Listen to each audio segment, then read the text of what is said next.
오늘날엔 돈이 있으면 불법적인 일로 모은 돈이 아닌 이상 금고에 넣어두는 일이 없습니다.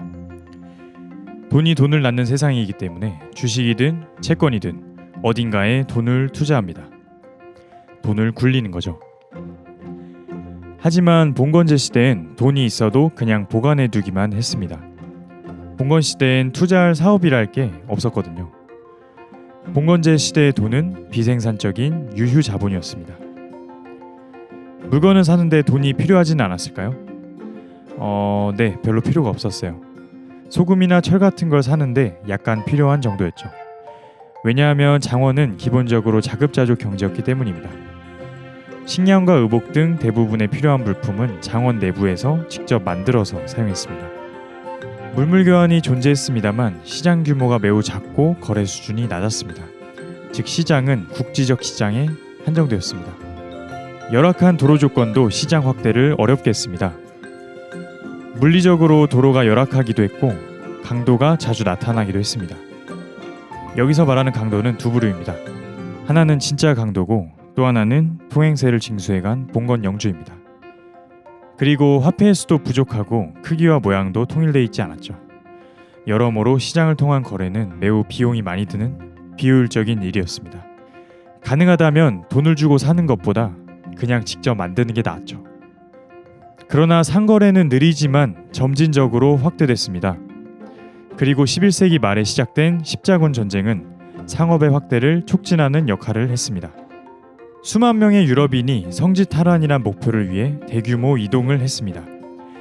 십자군의 전쟁 물자를 조달하는 과정은 상업 교류를 촉진했고 또 동방원정을 마친 십자군은 사치스러운 욕구를 가지고 돌아왔습니다.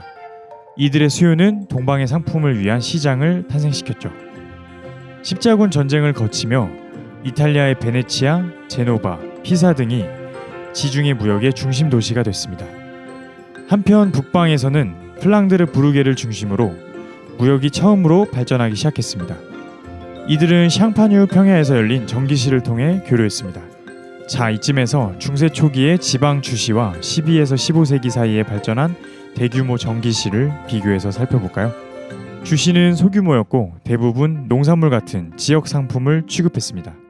반면 전기시에선 대규모로 세계 각지의 상품을 취급했죠. 샹파뉴 전기시에 관한 1349년의 포고를 보면 영주가 전기시에 오는 상인들에게 편의와 경호를 제공했음을 알 수 있습니다. 또 통행세와 각종 부가금도 면제 주었죠. 전기시는 그 지역의 영주에게도 부를 가져다 주었기 때문이죠. 전기시에서 금융거래가 이루어졌다는 것도 중요한 사실입니다. 전기시의 발전은 화폐거래 제도의 발전으로 이어졌습니다. 화폐 사용으로 상품 교환이 쉬워지면서 상업은 더욱 빠르게 발전할 수 있게 됐고 상업 발전은 또다시 화폐 거래를 확대합니다. 상업이 팽창하는 선순환이 시작된 것이죠. 상업 확대의 가장 중요한 결과 중 하나는 도시의 성장이었습니다. 상인 계급이 주로 살았던 도시는 자유의 분위기가 지배했습니다. 봉건 체제를 지탱한 장원의 키워드를 관습, 속박, 규율이라고 한다면 도시의 키워드는 자유, 변화, 활력이었죠. 영주들은 도시를 다른 장원과 마찬가지로 통제하고 싶어 했습니다. 부가금을 징수하고 세금과 부역을 부과하고 영주 재판소를 운영하려 했죠. 상인들에게 이런 봉건제의 관습은 매우 불편한 장애물이었습니다.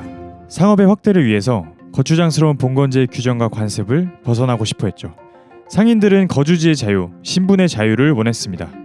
뿐만 아니라 토지의 자유도 원했습니다. 다시 말해 토지를 자유롭게 사고팔 수 있기를 원했습니다. 봉건제에서 토지는 주군에 대한 충성을 대가로 주군이 봉신에게 하사하는 것입니다. 그래서 토지를 처분하려면 자기 위에 있는 주군들의 허락이 필요했습니다. 즉 봉건제에서 토지는 자유롭게 사고팔 수 있는 재산이 아니었습니다. 상인들은 이게 마음에 안 들었습니다. 유동성의 문제죠. 상인들은 장사를 하다가 갑자기 큰 돈이 필요할 때 또는 투자를 위해 빚을 내고 싶을 때 토지를 팔거나 담보로 맡기고 돈을 손에 줄 수 있기를 원했습니다. 또 도시민들은 자신들의 법정을 원했습니다. 굴의 장원재판소는 도시에서의 문제를 해결할 수 없었기 때문이죠. 일단 영주 중에 신용장이라든지 상법에 대해서 제대로 아는 사람이 많지 않았습니다. 그러니 상인들의 문제를 이해하지 못했죠. 그리고 설령 영주가 상업을 잘 알았어도 장원재판소는 도시민들의 이익이 아니라 영주의 이익을 대변했습니다. 또 도시민들은 봉건 영주에게 바쳐야 하는 온갖 부가금, 수수료, 벌금이 못마땅했습니다. 봉건적 세금은 모조리 없애버리고 싶어 했죠. 도시민들은 한 번에 이런 봉건적 제약들을 없애진 못했지만 점진적으로 이를 완화해 나갔습니다. 이러한 과정은 영주가 이를 흔쾌히 받아들이며 평화롭게 이뤄지기도 했지만 필요한 경우에 도시민들은 폭력을 사용하기도 했습니다. 그렇게 몇 세기 동안 도시는 봉건제로부터 일정한 자유를 획득해 나갔습니다. 도시의 자유를 위한 투쟁을 주도한 상인들은 길드와 한자라고 불린 조합으로 뭉쳤습니다. 길드는 도시의 도매업을 독점하여 특권을 누렸습니다. 자, 이렇게 상업이 확대되고 도시가 성장하고 화폐 사용이 늘어나고 새로운 상인 계급이 출현하는 과정을 살펴보았습니다. 이 상인 계급은 아직 기존의 봉건제를 완전히 뒤집을 존재는 아닙니다. 그들은 영주를 타도하고 봉건제를 뒤엎을 생각은 없었고 다만 낡은 봉건적 관행으로부터 일정 부분 벗어나고 싶어 했습니다.